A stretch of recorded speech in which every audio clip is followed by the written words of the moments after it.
It's no good, I can't concentrate. Spooner's had that radio on and off all night. Well, why didn't you tell him about it? Not me, tell Spooner. He's a professional wrestler, mate. My body don't bend easily these days. I'm sure he'd be reasonable. Well, I'm not. Ever since he's had his leg in plaster, it's been impossible. He blames the whole medical profession just because it itches. I don't think he'd be quite so angry if he'd have done it in the ring, but tripping over the cat, that's what really annoys him. Yeah. He blames Rigsby. He says that cat's Rigsby's evil spirit. He's going to wring its neck. He'll do it too, you know. Spooner was a Red Devil. Who are they? Airborne division during the war. Oh, the parachute boys. I don't think Spooner bothered with a parachute. He's as hard as nails. He's the one who used to lay across the barbed wire for everyone else to run over. He used to break doors down with his head. I'm not telling him to turn his radio down. Now, come on, Vienna. Stand about on the stairs like that. We don't want another accident, do we? Who's a naughty boy? Mr. Rigsby, I really must complain about Mr. Spooner's radio. It was on all last night. Yes, I'll tell him about it, Miss Giles. Yes, it's his leg, you see, he can't scratch it. That's how Radio Luxembourg's going to help. I hardly closed my eyes last night. Never have known that, Miss Giles. You look morning fresh as usual. Well, I don't feel it. I feel shattered. I'm not surprised the stuff you get on the wireless these days. I mean, where have all the decent programmes gone to, eh? What happened to In Town Tonight? Sure, I don't know, Mr. Rigsby. That was before my time. What about Uncle Mac, then? Good night, children, everyone. Still brings a lump to the throat, eh? Well, if you could have a word with Mr. Spooner. No sooner said than done, Miss Jones. Thank you. And if you find you can't sleep, you knock on my door, all right? I don't sleep much myself, not since Anzio. I'll make a cup of tea, we can have a little chat about the old days. Well, Mr. Rigsby, I don't think our old days are quite the same. In fact, I have very few old days. Go on, Vienna. Go on, off you go. Go on. I don't think Uncle Spooner wants to see you at the moment. I don't think he'd have you tried out. Yes. What do you want? Oh, hello, Spooner. How you feeling? I'll give you 3 guesses, Rigby. Does it hurt? Hurt? Of course it hurts. What do you think it's doing? Throbbing like mad. All I can do is sit here staring at the goldfish. Oh, yeah. Funny pets, goldfish. They don't trip you up on the stairs, though, do they? Oh, well, never mind. Hey, that throbbing's a good sign, eh? Shows it's getting better. Eh? Back in the ring in no time, eh, Spooner? Hey, do you want me to autograph it? Hey? Your leg. No, they do that in hospital. It provides a bit of amusement. You touch that leg, Rigsby, and I'll provide you with a bit of amusement. Oh, you're not bearing a grievance, Spooner. I mean, you can't blame me, and you can't blame Vienna. It's not his fault you didn't see him. I can't put lights on him, can I? And I know you feel sorry for him. He likes you, Spooner. That's why he rubbed against your legs. Oh, he rubbed against my legs, all right. And I brought him up to see you, and you know his fur gets up your nose. Anyway, as long as you don't bear him any ill will. Do you know what I'm going to do, Rigsby, when I get out of this plaster? No. I'm going to get hold of that flea-ridden monster and wring his scruffy neck. And then you know what I'm going to do? I'm going to beat you to death with a carcass. Hey, now listen, I wouldn't touch Vienna if I were you, mate. Anything happens to him, what about his little friends, eh? Where will they go? They'll be after you. All 30,000 of them, you know the sound of marching feet, then, Spoon.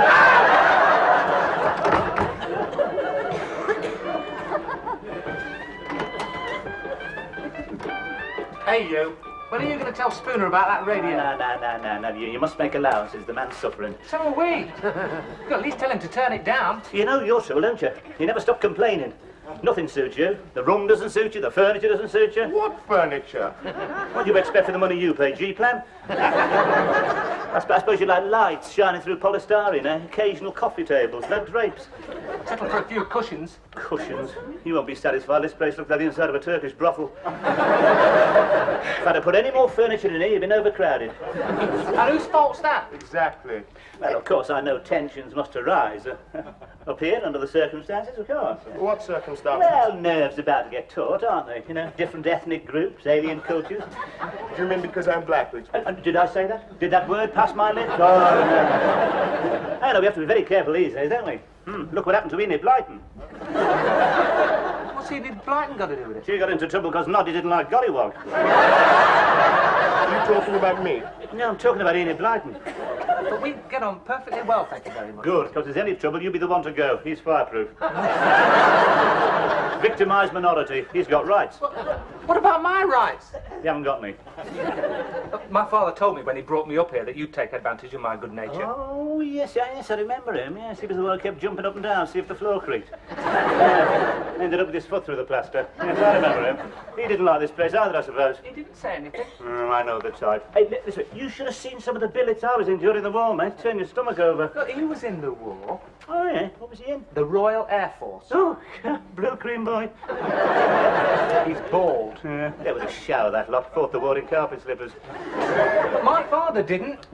What did he think to the room, then? Thought it was high up. Oh, he would. That's typical. Typical of the RAF. None of them could stand heights. You couldn't get most of them up a ladder. How he ever won the war, I'll never know. Yeah, listen, we were on parade with them in Manchester. They were a spectacle. There was 500 of them. They didn't make a sound. They were like ghosts. Do you know what they were wearing, eh? Rubber boots. The Women's Land Army could march better than them, and they were pushing wheelbarrows. Surely the RAF was supposed to fly, not march, Rigsby. Oh, you mean those mysterious objects standing at the end of the runway, held together with canvas and string? No. They never went near them. They went everywhere by luxury coach. What about 1940? Why? What happened? What happened? The Battle of Britain, mate. You must have heard about that even in your remote outpost. They must have beat that out on the drums. Huh? Battle of the Great Iron Birds. First of the few, mate. Churchill said, never was so much given by so many to so few. Never in the field of human conflict was so much given by so owed by so many to so few. Anyway, what do we owe your father? Huh? What do you mean? Where was he when this glorious page of history was being written? But he wasn't doing victory roads over Biggin Hill. He's in the stores. I thought so. Never saw an angry man. Yes, well, of course, he's not the type. Most of them were public school lads, you know, born leaders. Oh, you mean just because my father didn't talk with a plum in his mouth? No. They were born to it, you know. He'd know what I mean. All that rugby and flicking each other with wet towels. They're daft. Hey, don't let that foppish manner fool you, mate. Underneath, he had nerves of steel, those lads. Even if they did climb into the Spitfires with teddy bears under their arms. Don't you underestimate them either. The Luftwaffe made that mistake. Nah, you could always count on the boys in blue when the pressure was on. How do you know you can't count on me when the pressure's on? You? Yeah, well, it's not my fault I missed the war, is it? Perhaps I could have been doing victory rolls over Biggin Hill. Yeah, you're not a man of action. No, you don't know, Rigsby. Perhaps I could have been a war hero. Yeah, it's not likely, though, is it? I mean, you've done nothing but complain about Spooner's radio, but you won't tell him about it. You want me to do it. Ah, well, that's different. He is a professional wrestler. He is a professional wrestler with one leg at the moment, and you're still frightened of him. Suppose he turns nasty. Yes, well, of course, if you're afraid of him, yes. I'm not afraid. Don't be a fool, Alan. I'm not afraid. Yes, you are. I'll go down and tell him now. Spooner's been drinking, Alan. I don't care.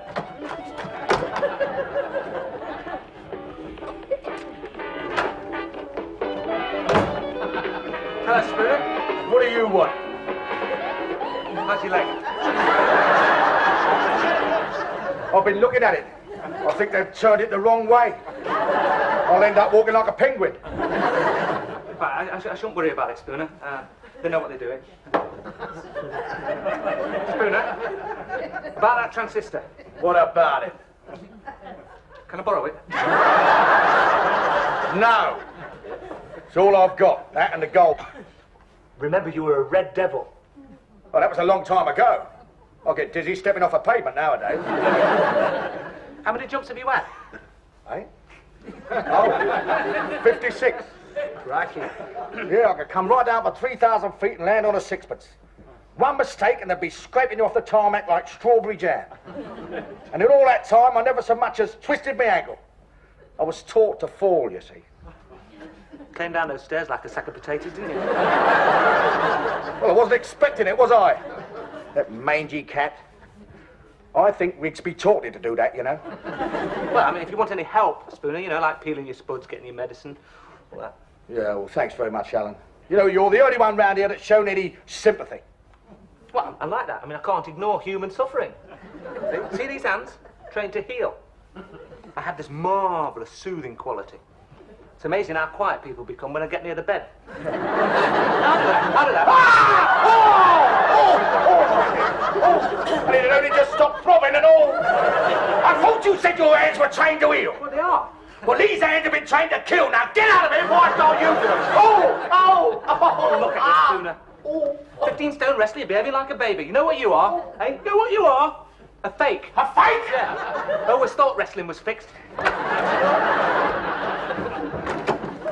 Oh. What happened? Can't hear anything, can you?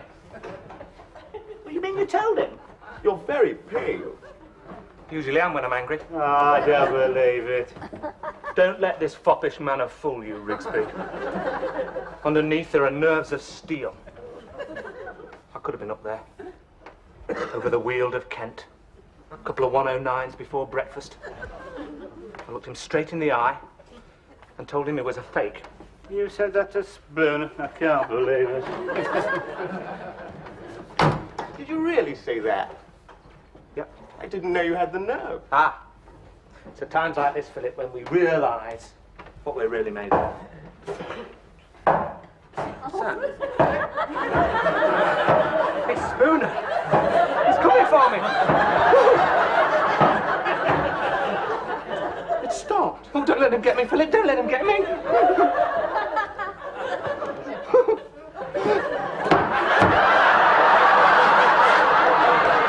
Hello, Biggles. You turned out to be a right nappy candle, didn't you? Sure, Rigsby.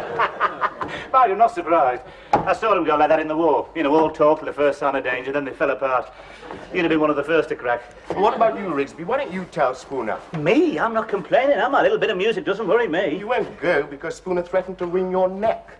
I'm surprised that someone who faced the might of the German army should be afraid of Spooner. That is, if you did face the might of the German army. Oh, yes, and what are you getting at? Only that I always thought English heroes were supposed to be modest. Yeah, I'd heard that people who really saw action never talk about it. Oh, well, you know why, don't you? Because nobody listens anymore. They're not interested. They just want to forget the whole thing, that's all.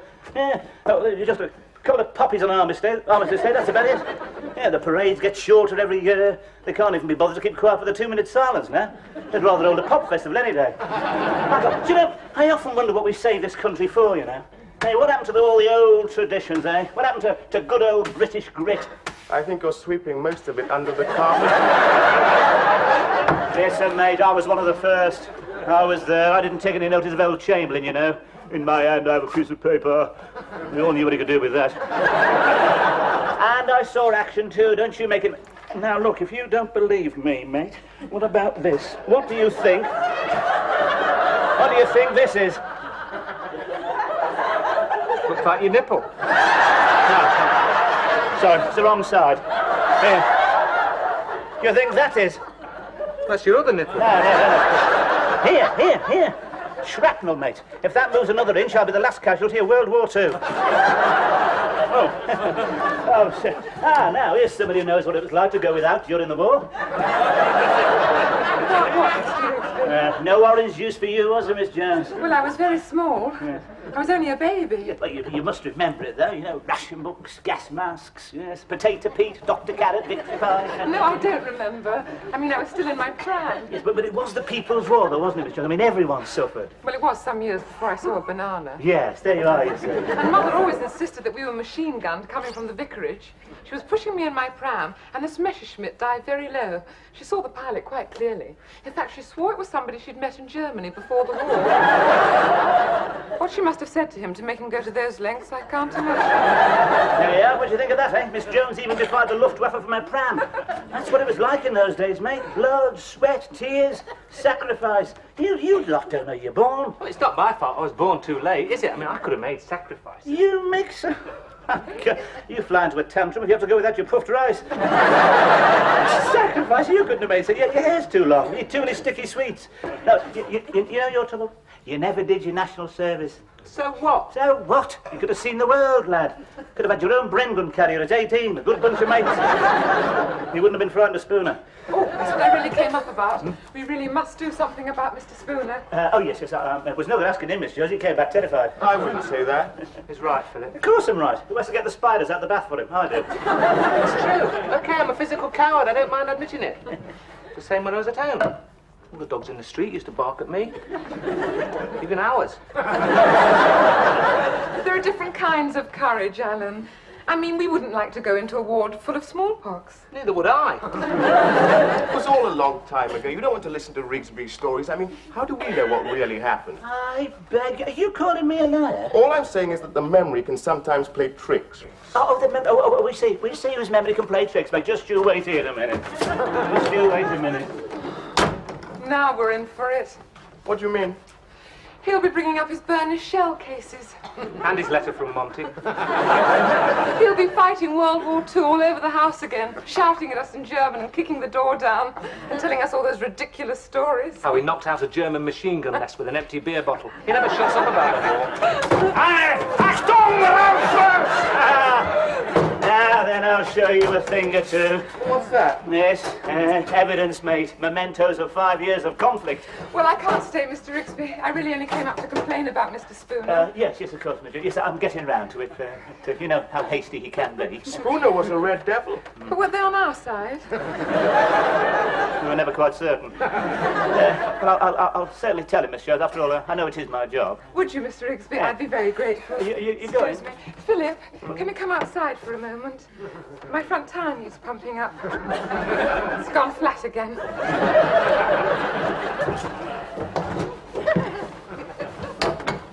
Never asks me to pump up the tires, do you notice? Always in.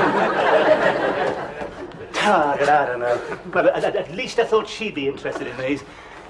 Nobody's interested anymore. God, they soon forget what you've done for them, don't they? There were no flags up for me when I came home. No banners across the street saying welcome home for me. I hoped I wasn't coming. What did they ever do for the war effort round here, eh? I mean, apart from that bloke opposite, nothing. Well, what did he do? Oh, he was the first to take his railings down for scrap iron. First to put them back up again when it was over, too. Kept them together.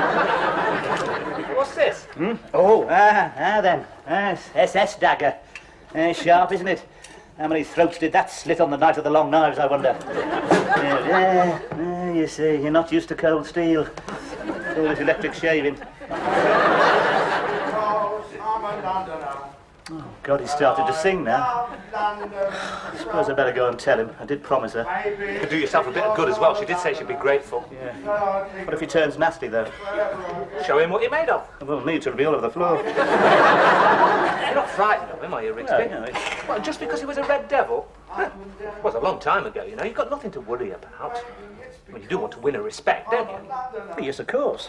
Well, go on then.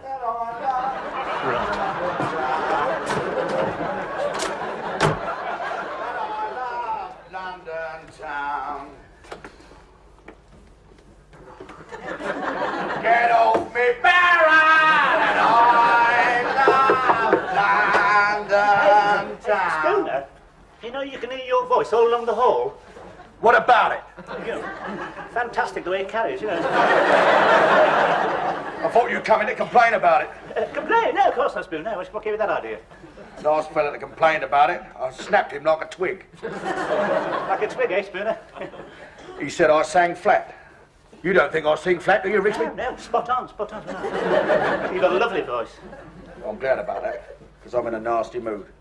When I'm in a nasty mood, I'm inclined to do nasty things. Like tying people up in knots. You could see parts of your body you never knew existed. No, hey, Spooner.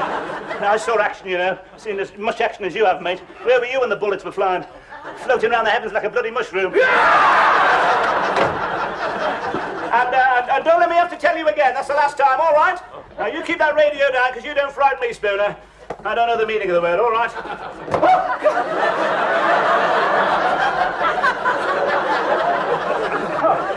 What did you do that for? It took me back years. That you frightened the life out of me. Where'd you get it? That came off a dead German, that. Hey, but where did you get that from? At the case. I'd almost forgotten about that. That's my old captain's 45, that, you know. Is it loaded? Is it? Of course it's not loaded. You don't leave guns lying around loaded. Don't you know anything? Oh, Wizzy Hands! Don't point that at me. Well, you said it wasn't You loaded. don't point guns at people. That's the first rule. all How right? did we win the war then? God.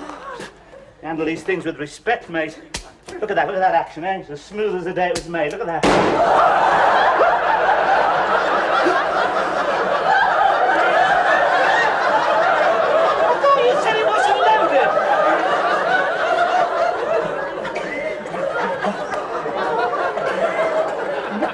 have left one in. I could have sworn I emptied it. Point is, where's it gone?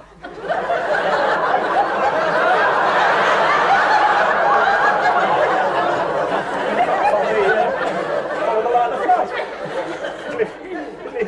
It'll be embedded in the plaster somewhere, I expect. Hey, There's a hole in Spooner's door. what you talking about? Oh, my God. I'll tell you something else as well. What? He stopped singing.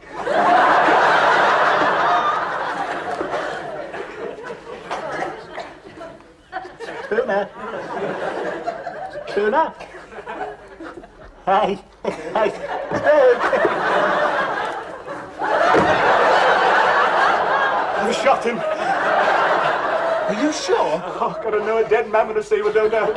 God, what am I gonna do? I couldn't go to prison. I'm too old. My heart is gonna stop.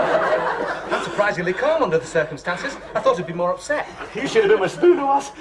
Oh, God, what am I gonna do? I must have time to think. Oh, Mr. Rigsby, have you told Mr. Spooner yet? Nobody won't listen now. Well, I can't stand it any longer. I'll tell him myself. No, you can't go in there. Why not? Rigsby's just shot him. Because he wouldn't turn his radio down.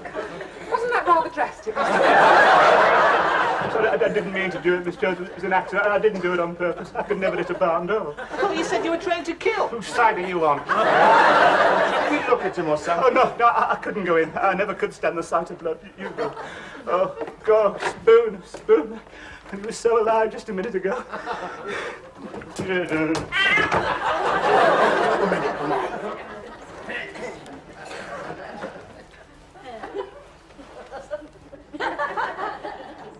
wait a minute. It's a faint pulse. It's very fast. Alan, you're holding his wristwatch.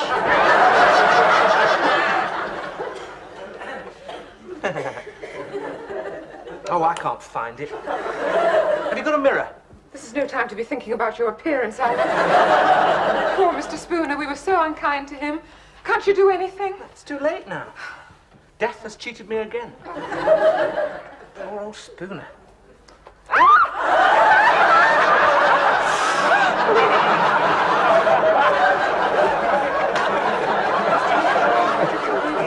I couldn't think. Come along.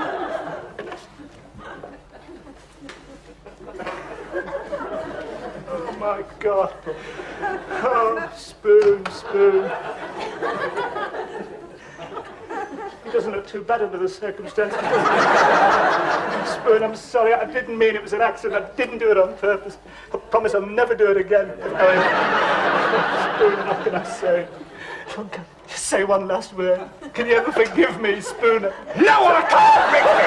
I've been trying to get to sleep for 2 days, and when I finally manage it, you're whispering in my ear, I was shooting bullets through the door! You rotten sod! You're gonna give me a heart attack. I've aged 10 years. Come on, Rigsby. I thought I'd never smile again. That's the biggest laugh I've had since I tripped over the cat. What's the matter, Rigsby? Where's your sense of humour? Can't you see the funny side of it? No, I cannot. Where'd the bullet end up then, eh? Hey, that's a point. Oh, your poor little goldfish. What? On the carpet, Mr. Spooner. Well, don't just stand there, put him in water! Hey, if they don't come round, Spoon, I can have them for the cat. Let me get a sense of humour! You wait, Rigsby, I'll get you!